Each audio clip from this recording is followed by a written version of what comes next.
पलायन वेग। आज का जो मेरा टॉपिक है वो है पलायन वेग। आप इसको देख रहे हैं, ये मान लीजिए आप ये वस्तु को देख रहे हैं, इसको अगर हम कुछ वेग से ऊपर फेंकें क्या होगा? कुछ देर बाद में फिर से नीचे आ जाएगी। बहुत बढ़िया। इस बार हम जो है फिर कुछ ज्यादा वेग से ऊपर फेंक रहे हैं, फिर से फेंके, फिर से ये नीचे आ जाए। बहुत बढ़िया। क्यों आ रहा है नीचा? भाई नीचा इसलिए आ रहा है क्योंकि पृथ्वी क्या है, पृथ्वी के अंदर क्या है, एक गुरुत्वाकर्षण बल है, आकर्षण बल है, जिसके कारण वस्तु को अपनी ओर खींच रहा है। बहुत बढ़िया, इसीलिए आ रहा है। बहुत अच्छा।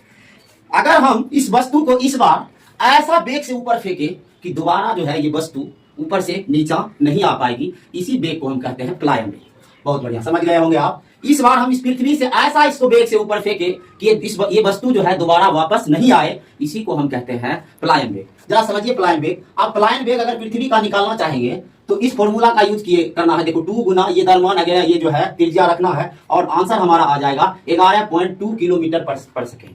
इसका क्या मतलब है कि अगर हम पृथ्वी से 11.2 किलोमीटर पर सेकेंड की वेग से अगर किसी वस्तु को ऊपर फेंक दें तो वो दोबारा नीचा नहीं आएगी, इसी को हम कहते हैं पलायन वेग। तो क्या होगा भाई, पृथ्वी का पलायन वेग 11.2 किलोमीटर पर सेकेंड है। इसका यह मतलब हुआ कि अगर हम पृथ्वी पर से किसी वस्तु को 11.2 किलोमीटर पर सेकेंड से ऊपर फेंके तो यह दोबारा वापस नहीं आएगी, इसी वेग को हम कहते हैं पलायन वेग। धन्यवाद।